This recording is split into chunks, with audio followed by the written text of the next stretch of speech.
Welcome to Southgate. Thank you so much for joining us today. I just want to make sure that if you are joining in with us today, that you are connected with a local church. We hope and we pray that if you're in the North Grenville area, that you are connected to Southgate in a physical way, that you are coming out to services and you are joining in on the events that are happening in person. And if you're wondering how you can get connected to some of those things, we would just say that you could sign up for the email that goes out weekly as well. You can follow us on our socials and check in on the website to see what is going on in person and in our community. And so we want you to be connected in that way. And if you want to participate in what we are doing by giving financially, that will be up on the screen. We hope and we pray that this service is a benefit to you and your walk with Jesus.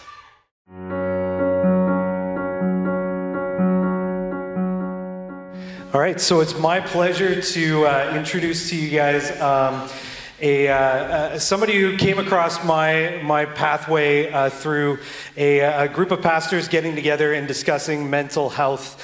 And I had never heard anybody talk about mental health and spiritual health in such dynamic ways, in ways where they really were speaking to each other. And so Ron Paget has really helped me in my journey of faith as well as my mental health journey. And so I've had the pleasure of being able to work with him on a couple of different things, and he is generous enough with his time that he has started meeting with me on a regular basis to go through some discipleship stuff. And so I'm really excited. He brings 30 years of experience in counseling.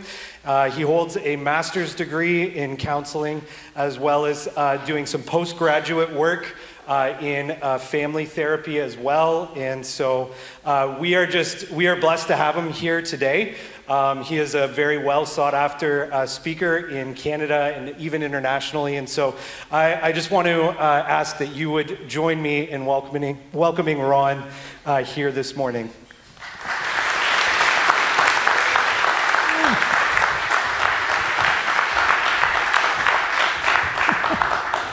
Thank you, brother.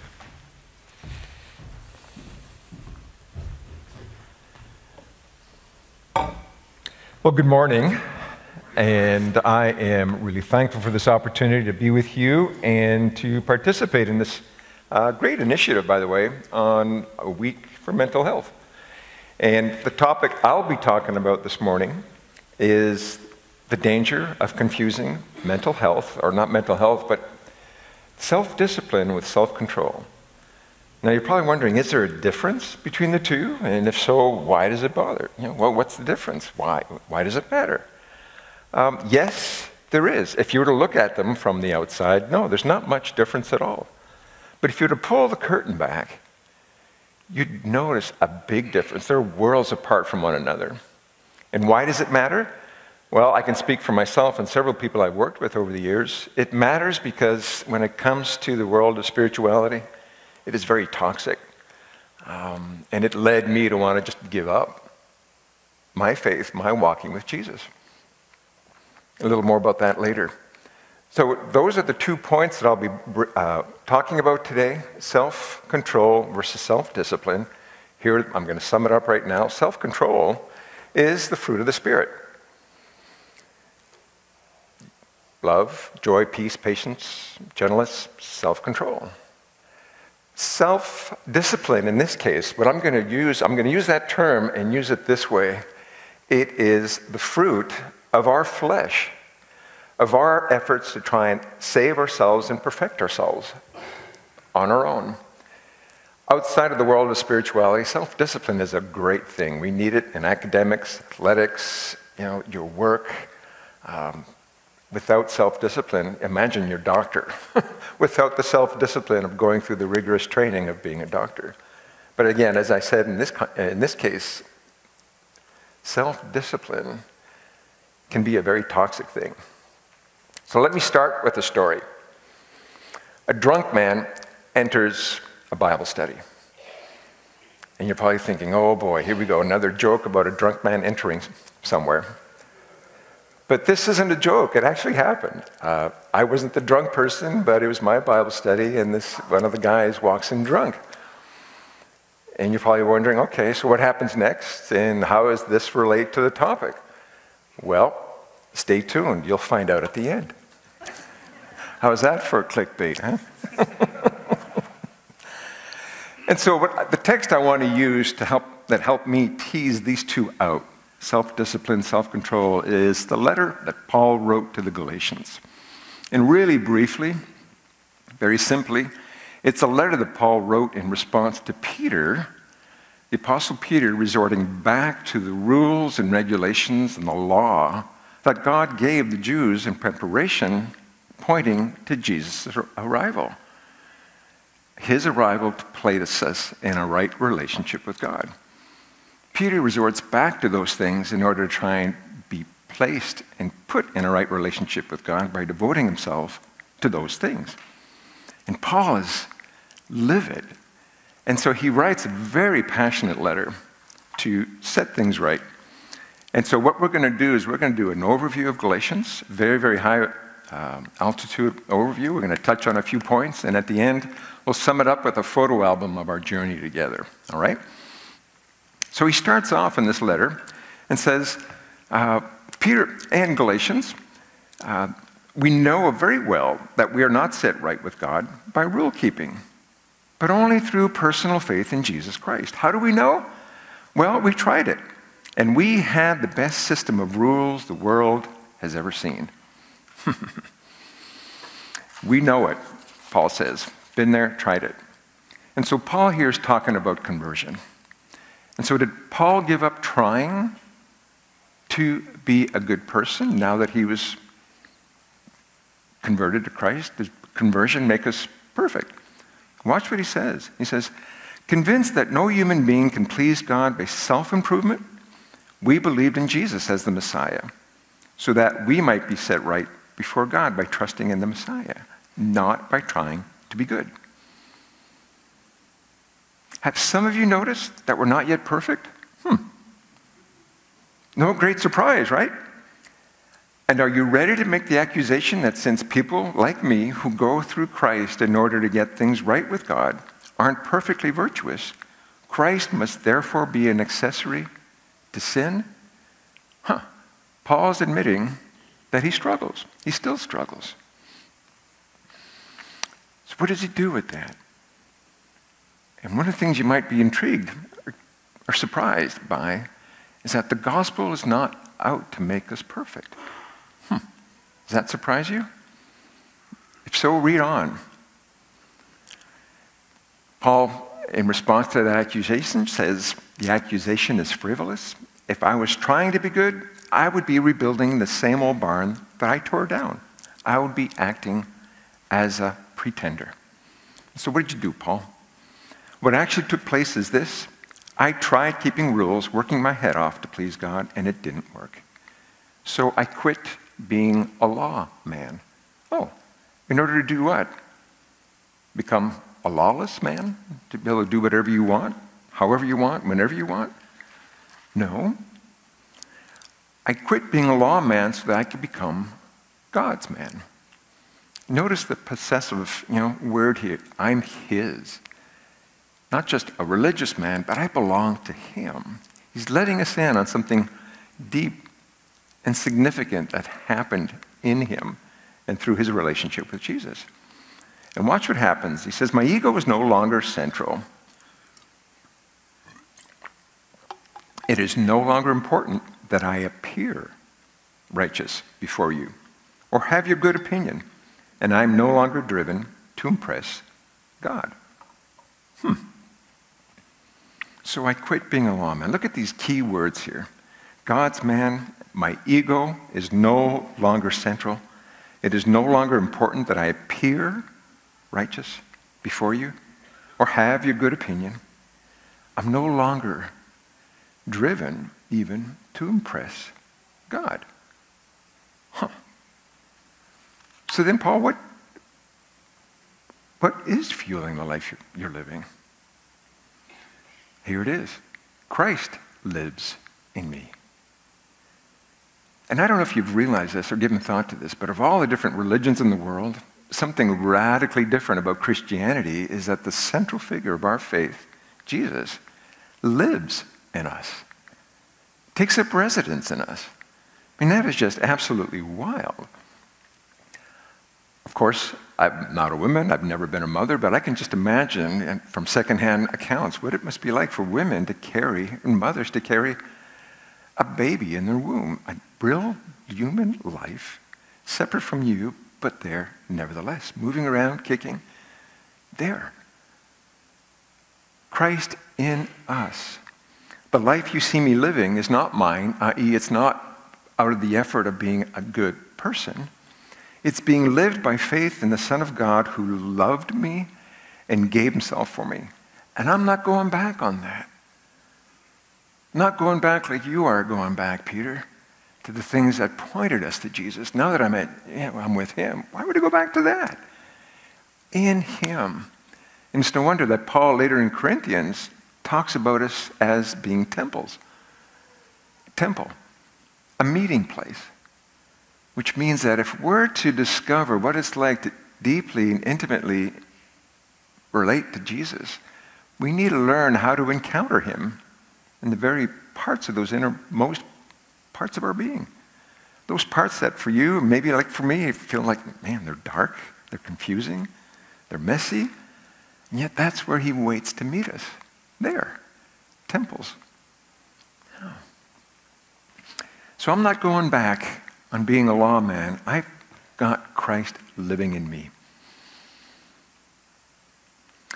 And so, Peter, Galatians, is it not clear to you that to go back to that old rule-keeping, peer-pleasing religion would be an abandonment of everything personal and free in my relationship with God? Not going there. So if you weren't smart enough or strong enough to begin it, how do you suppose you could perfect it with self-discipline? Did you go through all this painful learning process for nothing? It is not yet a total loss, but it certainly will be if you keep this up. Wake up.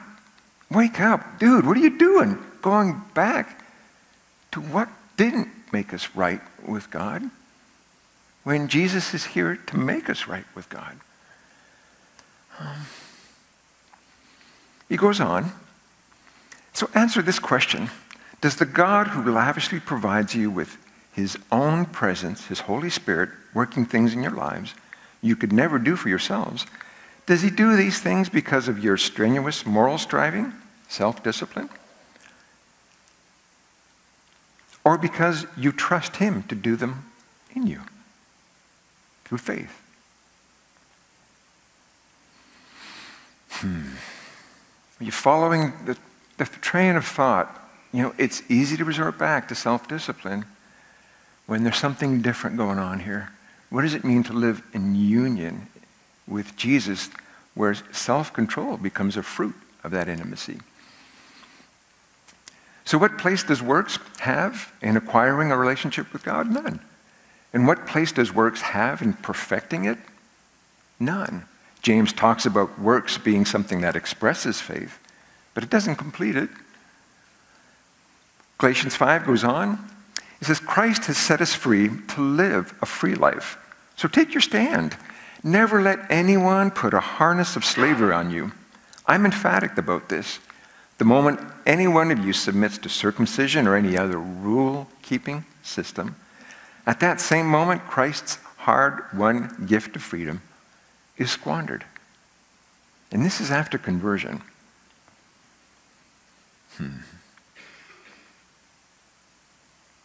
Freedom.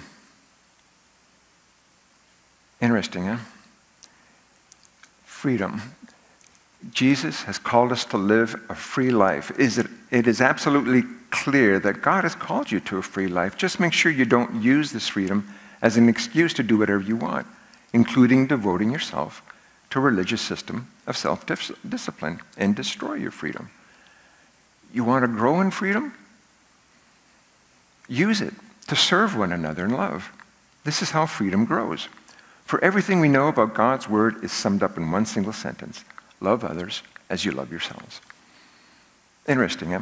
You can use freedom to grow in love, and as you grow in love, you become more and more free. It's just this cyclical thing over and over again. That freedom is not something to go out and just use willy-nilly any way we want to. Set free to love. Very different than set free to try hard to be a good person. Very different.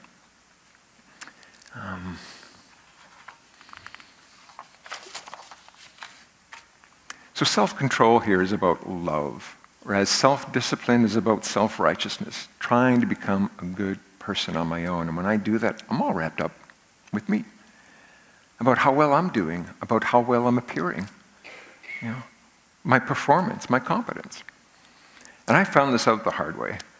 When I first came to the Lord back several years ago, I was an athlete in high school, several sports, and I just figured, okay, I'll take my athletic discipline and turn it to my walk with Jesus. And sure enough, that's what I did. Just tell me what to do and I'll do it. Boom, boom, boom. Until finally I hit a wall. To the point where I burned out so bad, I regretted the day I ever heard the gospel. Because my understanding of the gospel was try hard to be good, and I'll give you love. Yeah, you've got a relationship with me, but if you want to keep it, work at it, keep it hard, work hard. And it drove me into the ground. And it was only once I hit that wall that I started discovering there's something very different about faith and walking with Jesus that I'd never understood before. So how do we grow in self-control? Well, paradigm shift for you here. Growing in self-control, like my story, requires we hit a wall. And think of Paul, the Apostle Paul. Some of you, you're familiar with the story in Romans 7, who hears this great apostle trying hard to be good. In Romans 7, he comes to the conclusion that the good I want to do, I can't, and the bad I don't want to do, I end up doing. And I love his question at the end. It's not, who's going to show me how to do this because I want to be a better person? It's, who is going to save me? And for years, I would go to Romans 8 and plow through Romans 8 and just so what's the answer? What are the 3 steps I need to do to become a better person? And it took me years to finally realize that the beginning of that, you can read it for yourself, Romans 8 is, Christ is here for us. He's here for us. He wants me. And that changes everything. And so it's to grow in self-control is to become aware of how poor my love is, strangely enough. Many of us, including myself, have a way of believing that one of the things that's going to help us become a good Christian, a solid Christian, is to get rid of passion. We tend to believe our passions and desires are the things that are dangerous and that get in the way of growth.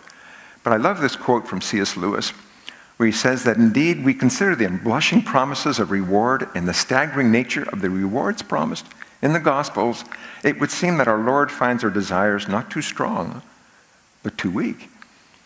We are half-hearted creatures fooling about with drink and sex and ambition when infinite joy is offered to us.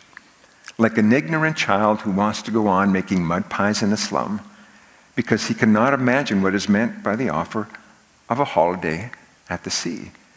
We are far too easily pleased. So the problem is not our desires being too strong, they're too weak. And I found this out working with a young man, young leader of a church. And as we're working through some things and he's growing in his relationship with Jesus, his struggle with pornography reappears. And you can think, well, boy, he's backsliding. He's regressing. But in his case, that was not the situation. He was actually, it's going to sound weird, it was actually a sign of growth. And you kind of, what? Because for him, the way he dealt with those urges was to just suppress them. Passion is bad, we've got to get rid of them. And as Jesus starts waking him up, there's tension there. I want your heart, Jesus says. I want to make you alive. And so these urges come up, and now what does it mean to be a follower of Jesus and face this and deal with this in a very different way than I dealt with it in the past? Self-discipline. What does it mean? And so for something like this, it's important to look at triggers. What sets you off to want to go there? One. And in this case, the other thing was he found himself at a place of being unable to say no. I said, okay, let's call him Mark. Mark, the next time that urge becomes so strong and you can't say no, tell Jesus, Jesus, I want to look at this with you. That's not a prescription, okay? It's a description of what happened in his case. Ask Jesus to look at this with you. He came back the next week and I said, so, how was your week? He said, Ron, I did exactly what you did. The urge got so strong that I finally said, Jesus, I'm going to look, and I want to look with you. If anybody here has struggled with pornography, imagine watching pornography with Jesus. Interesting. And he said, that's what I did. And within seconds, I looked at this woman, I looked at her eyes, and I realized, this is somebody's little girl. This is somebody's sister. Might even be somebody's wife, or somebody's mother, a mother who's out there trying to do the best she can, getting whatever money she can to raise her kids. And I just fell flat on my face in tears, he said. Not crying over me, but crying for her. Weeping for the situation that she's in, whatever her story is that led her to be where she is today. Amazing, huh? Love displaced lust. Compassion displaced coveting. Love, freedom. Where he can't look at pornography anymore because that woman is no longer an object of lust. She's a woman to be loved and cared for. Very different than, oh, I don't want to look, I want to be a good person. That's self-discipline. Self-control is, I want to love. Lord, I want to step into this and love with you.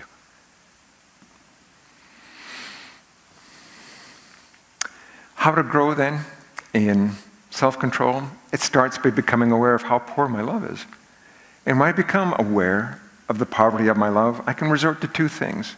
One, I can resort to self-discipline, and if I succeed, it'll lead to a certain sense of arrogance and pride. Hey, I managed to be a good person, why can't you? But if I fail, it's going to lead to discouragement, cynicism. Why bother? I can't do this. The good I want to do, I can't. And the bad I don't want to do, I end up doing. Self-control, on the other hand, becomes aware that, yeah, I am. My love is cold. My love is poor. And so here I am, Lord. I give you the gift of my emptiness. Would you fill me? And it becomes a springboard into the arms of grace, to a place where I'm known and seen and loved and cared for and delighted in and forgiven. And when I'm there, love as a way of filling me and then spilling out of me to care for others. In comparing self-discipline with self-control, temptation, when we're faced with temptation, self-discipline will say, no, I'm containing the bad. There's no way. We just kind of strap ourselves in a mummy of even verses. I'm not, you're repeating a whole bunch of verses in order to hold yourself back, when the scriptures are there to kind of cut open our hearts and reveal what's there. So self-control doesn't only say no, it says a bigger yes. I don't want to settle for that because I want more. I'm made for more. That's not who I am. I want to live out the reality of who I really am and whose I really am now. Yours, the beloved of Jesus. When faced with conviction of sin, self-discipline will resort, you'll see various responses such as, I blew it again. I'll try harder. I know I can fix this. I'll work on that. Or you crash into despair again. I failed again. Or you might be annoyed. You're going to criticize me again about that? I've been trying so hard to fix that. It's never good enough for you, huh? Yeah. Whereas self-control, when conviction of sin comes in, it's going to be a gift. It's going to be a reminder, Ron, you're settling for something so much less. Come back home. I'm the bread of life. I'm the living waters. Not food from a dumpster or water from a mud puddle. Come back home. Come back home. The difference between self-control and self-discipline, that when there are evidences of Christ's life within, when I'm living more and more by self-discipline, there'll be a certain sense of pride and arrogance. Look what I accomplished. But if it's from self-control, there'll be a sense of worship. There'll be a sense of gratitude and awe. When you find love inside of you, wanting to spill out and be given to somebody else, worship. Something divine is happening, going on in that moment, where our natural tendency is to be quite self-centered and selfish. When love is there, worship. Something major is going on. Self-control and self-discipline. Big difference between the two. They might look similar, but on the inside, a world of difference. The drunk man who walks into the Bible study, what happened? I told him, let's call him Mark. I said, Mark, you're in no shape right now to discuss the Bible, let alone politics and all the things you're bringing up here. Why don't you go home, come back the next week, and tell us what happened this week that led you to go fall off the wagon and to get as drunk as a skunk as you are now. And he looked at us and said, you guys want to hear about that? And I asked the guys in the study, I said, yeah, you bet. So that's exactly what he did. He came back the next week and he told us what was going on. He had fallen into the trap of self-discipline, trying so hard to be a good husband, trying so hard to be a good father, studying hard to be a pastor, and the harder he tried, guess what? The more lonely his wife got. Stuck in this wheel of trying to be a better person, he was all wrapped up in himself, and she was alone. She would express that loneliness in a way that it was perceived as criticism. I got to try harder. And on that went. Try harder, more loneliness, more criticism, and on it went until he finally said, I'm done. And into booze he went. By the way, alcohol and addiction is a great way to displace and distract ourselves from pain. And that's what he did. But in that context of grace and mercy, he started to experience what it meant to be seen at our worst and loved unconditionally in a way that led him to come back home, to rest in the arms of grace, and to discover what it meant to be a man fueled by self-control versus driven by self-discipline.